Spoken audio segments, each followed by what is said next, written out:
Yesus juga datang mengetuk pintu hati kita supaya dipulihkan oleh Dia. Pertanyaan refleksi untuk kita semua. Apakah kita mau untuk dipulihkan dan disembuhkan oleh Yesus?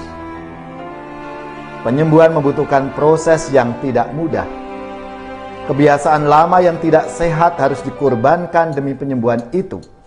Seperti Matius, yang rela meninggalkan profesinya sebagai pemungut cukai. Saudari-saudaraku yang terkasih, berjumpa kembali bersama saya, Inspirasiku di Antara.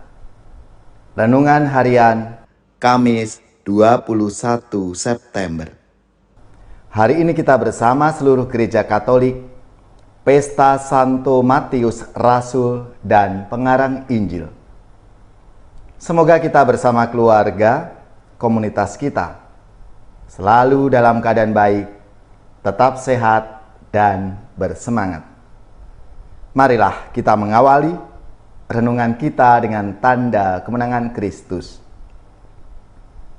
Dalam nama Bapa dan Putra dan Roh Kudus. Amin. Allah Bapa sumber kebijaksanaan, demi kerahiman-Mu yang tak terselami, Engkau telah berkenan memilih Santo Matius, pemungut cukai, menjadi rasul-Mu.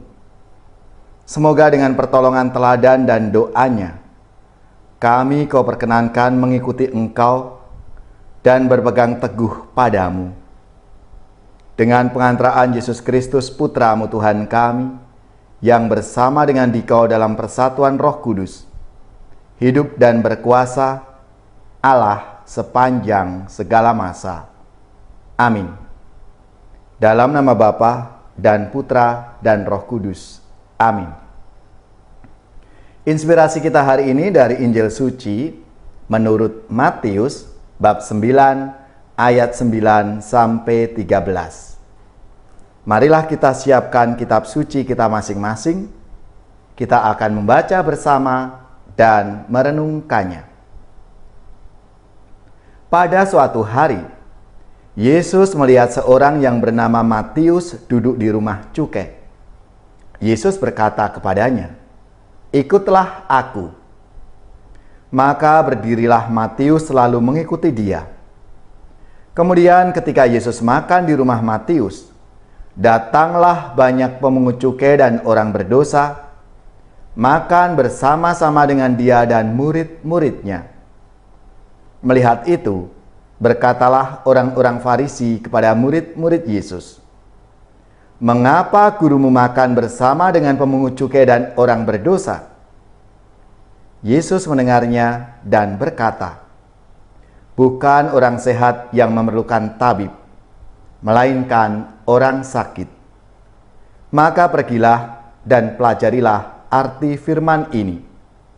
Yang ku kehendaki ialah belas kasihan dan bukan persembahan.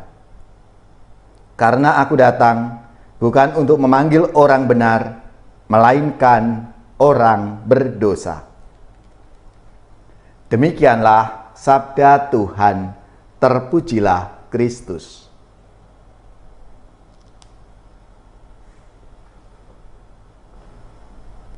Saudari-saudaraku yang terkasih, selamat dan profisiat untuk paroki, gereja, saudara-saudara, lembaga-lembaga yang pesta nama Santo Matius, Rasul dan Pengarang Injil.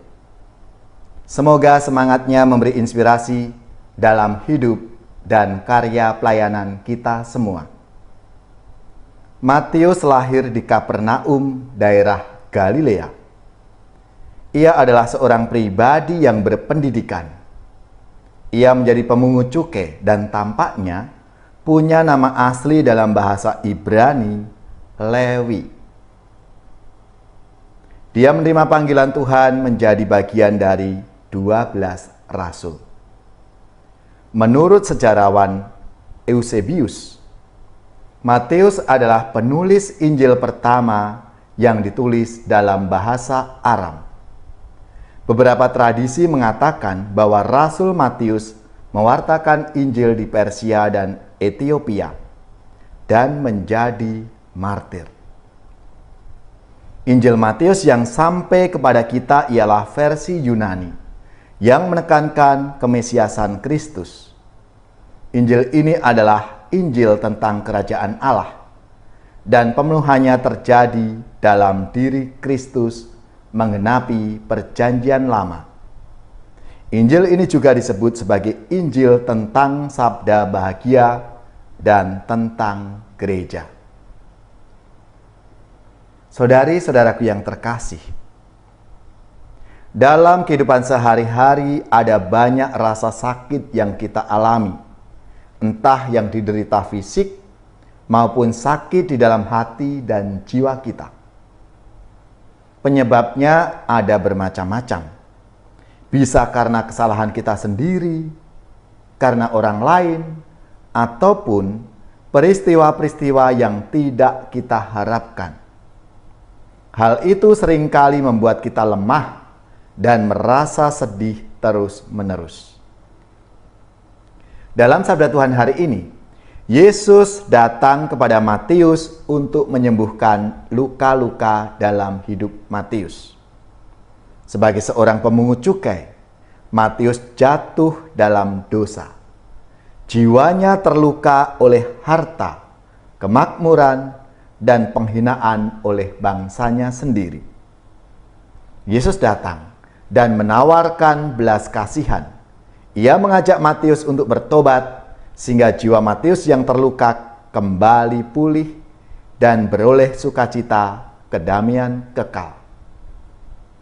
Maka ketika bertemu dengan Matius, Yesus mengatakan, "Ikutlah aku." Dan Matius berdiri lalu mengikuti Yesus. Saudari-saudaraku yang terkasih, Yesus juga datang mengetuk pintu hati kita supaya dipulihkan oleh Dia. Pertanyaan refleksi untuk kita semua, apakah kita mau untuk dipulihkan dan disembuhkan oleh Yesus? Penyembuhan membutuhkan proses yang tidak mudah. Kebiasaan lama yang tidak sehat harus dikorbankan demi penyembuhan itu.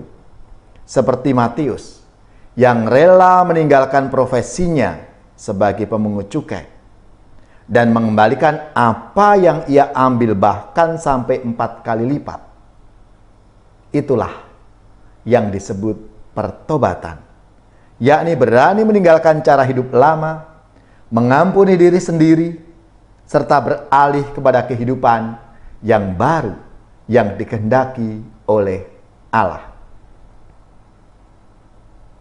Ya Tuhan, Engkau tabib sejati, datanglah dan pulihkanlah kami dari segala penyakit, baik fisik maupun jiwa. Kuatkanlah kami agar berani menjalankan pertobatan untuk memperoleh sukacita kesembuhan.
Saudari-saudaraku yang terkasih, marilah kita mengakhiri renungan kita hari ini dengan mohon berkat Tuhan, dan kita akan menerima tugas perutusan.